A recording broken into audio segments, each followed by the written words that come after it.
selanjutnya ada Ibnu Khaddaji. Jadi ketiga tokoh ini batu nisannya itu tahunnya itu sebelum adanya masa Kesultanan Pasai. Tulisan itu yang pertama ada As-Sa'id yang berarti orang yang berbahagia. Dalam sejarah Islam, gelar tersebut dimiliki oleh seseorang yang ditunjukkan kepada seseorang. Nah, di sebelah kanan teman-teman itu semua ada nama-nama sultan yang pernah berkuasa di kerajaan Islam Samudra Pasai.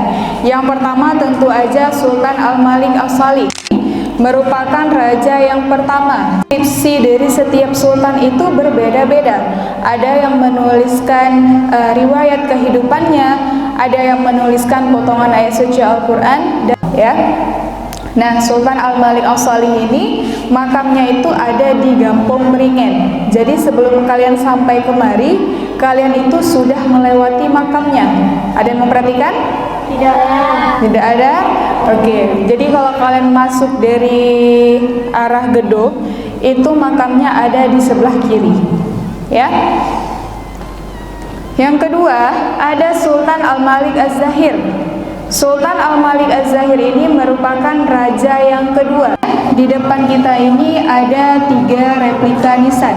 Jadi makna replika itu adalah barang contohan, barang tiruan, ya. Jadi yang teman-teman lihat di depan ini bukanlah benda asli, melainkan benda tiruan. Yang di tengah ini ada Sadrul Akabir, replika nisan marmer dari Sadrul Akabir, ya.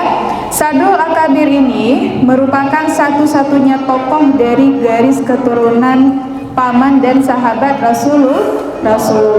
Sadrul Akabir ini berasal dari Baghdad. Kenapa batu nisannya terdapat di Sumatera Pasai? Ketika bangsa Mongol menyerang Baghdad pada masa itu, Sadrul Akabir ini memilih untuk hijrah ke Samudra Pasai, ya. Kenapa dia memilih Samudra Pasai? Karena pada masa itu kemegahan dari Kesultanan Pasai ini terdengar sampai seluruh penjuru dunia. Koleksi numismatika. Terdapat 2 jenis koleksi mata uang yang menjadi alat tukar resmi Kerajaan Samudra Pasai. Yang pertama ada dirham. Dirham atau dirham merupakan alat tukar resmi Kerajaan Samudra Pasai yang terbuat dari emas. Dirham ini pertama kali digunakan pada masa Kesultanan Malik Az-Zahir. Jadi sebelum masa Kesultanan Malik Az-Zahir, kita masih menggunakan metode barter atau proses saling menukar barang. Di sebelah kanan teman-teman ini ada koleksi fragmen keramik, ya. Nah, yang dimana pecahan keramiknya ini dominan yang berasal dari keramik Cina, ya. Kenapa di sini kita ada keramik Cina? Itu kita punya 2 alasan. Yang pertama karena adanya proses barter tadi. Jadi ketika kita melakukan transaksi jual beli dengan bangsa Tiongkok, mereka itu menukarkan dengan porselen atau keramik Cina. Nah, selanjutnya kita akan memasuki ke ruangan perhiasan, ya. Jadi pada perhiasan ini terdapat 2 abad. Pada abad ke-13 itu orang-orang masih menggunakan bebatuan yang digunakan sebagai perhiasan, ya. Untuk bagian abad ke-13 itu letaknya ada yang paling depan, ya. Hanya di vitrin paling depan itu. Sedangkan kiri dan kanan perhiasan yang digunakan pada abad 16. Pada abad tersebut orang-orang sudah mulai memakai emas. Kan sebuah tempat yang digunakan untuk menyimpan naskah-naskah kuno. Atau naskah-naskah kuno itu sering kita sebut sebagai manuskrip.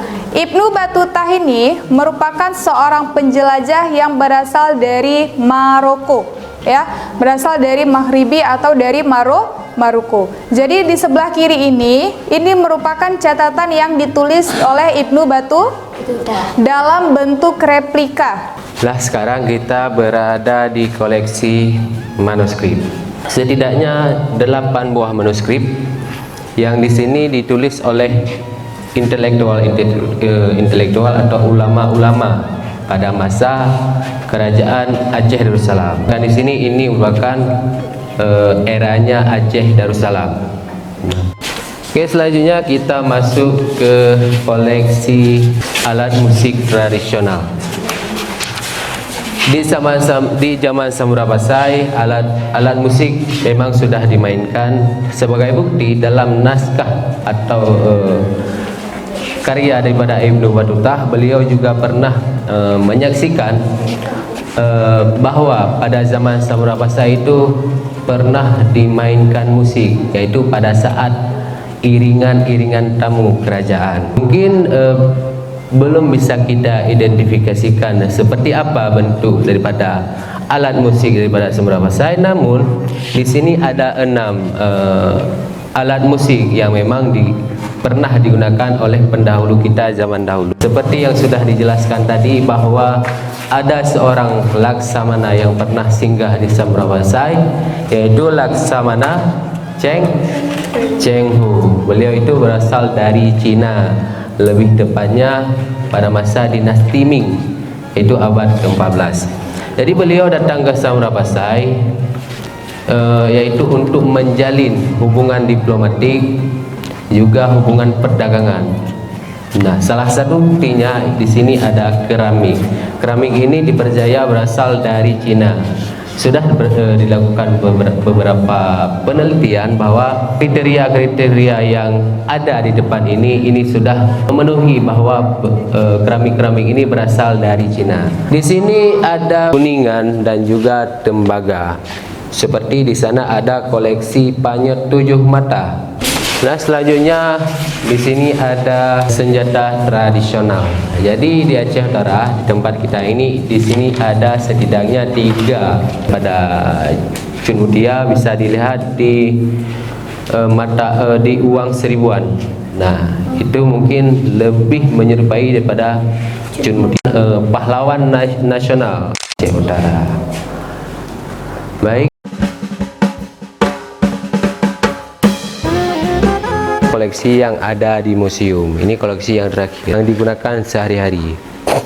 Di sini ada peralatan yang digunakan untuk membajak sawah, ada juga peralatan yang untuk menangkap ikan atau biasa digunakan oleh nelayan. Bismillahirrahmanirrahim.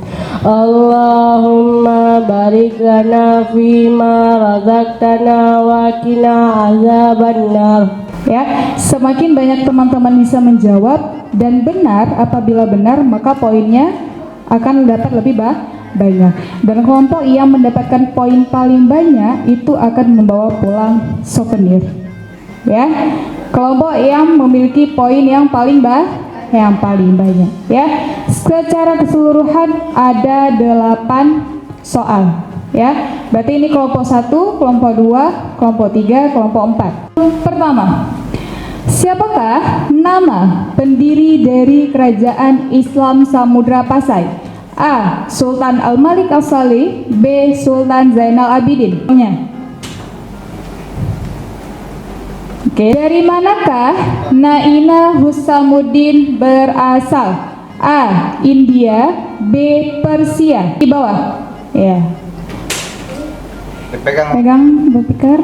Soal ketiga, sebutkan nama nama koli emas? A. Ke, B. Dirham. Soal keempat, apa nama mahkota khas dari Aceh? A. Patamdong, B. Pri-pri. Selanjutnya, siapakah nama penjelajah yang pernah singgah di Samudra Pasai yang berasal dari Maroko? A. Ibnu Battuta, B. Marco Polo. Soal selanjutnya, tuliskan salah satu koleksi manuskrip.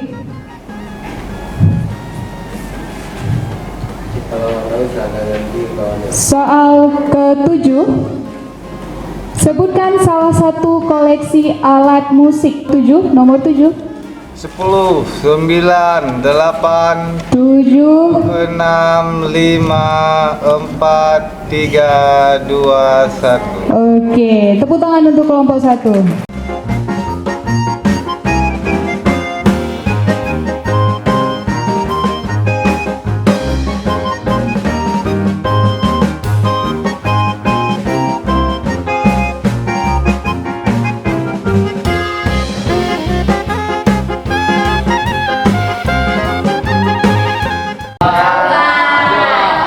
Kelompok mana?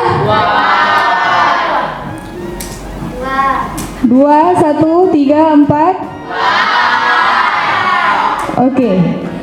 Juara 1 dengan perolehan nilai 700 poin diraih oleh kelompok. Tarik nafas dulu. Jangan terlalu tegang. Jangan terlalu tegang, ya. Baik, 700 poin diraih oleh kelompok 2. Juara 2 dengan perolehan nilai 500 poin diraih oleh kelompok 4. Juara 3 dengan perolehan nilai 400 poin diraih oleh kelompok 1. Dan juara terakhir dengan 300 poin diraih oleh kelompok 3. Baik, tepuk tangan untuk kita semua. Ya, tidak apa-apa, nama juga kita masih dalam tahap belajar. Baik. Assalamualaikum warahmatullahi wabarakatuh. Kenalkan, nama saya Fitri Hanizah, kelas 8 dari sekolah SMP IT Sirajul Munah. Pesan dan pesan saya kepada seluruh kawan-kawan saya, sangat bahagia karena dapat melihat semua alat tradisional yang ada di Museum Samudra Pasai. Pesan saya kepada seluruh kawan-kawan saya, dapat mengembangkan seluruh yang udah tahu di museum, alat-alat tradisional, nama-nama tokoh pahlawan, sultan, dan lain-lain. Cukup sekian dari saya. Assalamualaikum warahmatullahi wabarakatuh. Semoga dengan adanya kunjungan ini dapat membangkitkan gairah santri-santri atau siswa-siswa kami untuk lebih giat dalam belajar sehingga menjadi santri-santri yang hebat di masa depannya. Amin, insyaallah.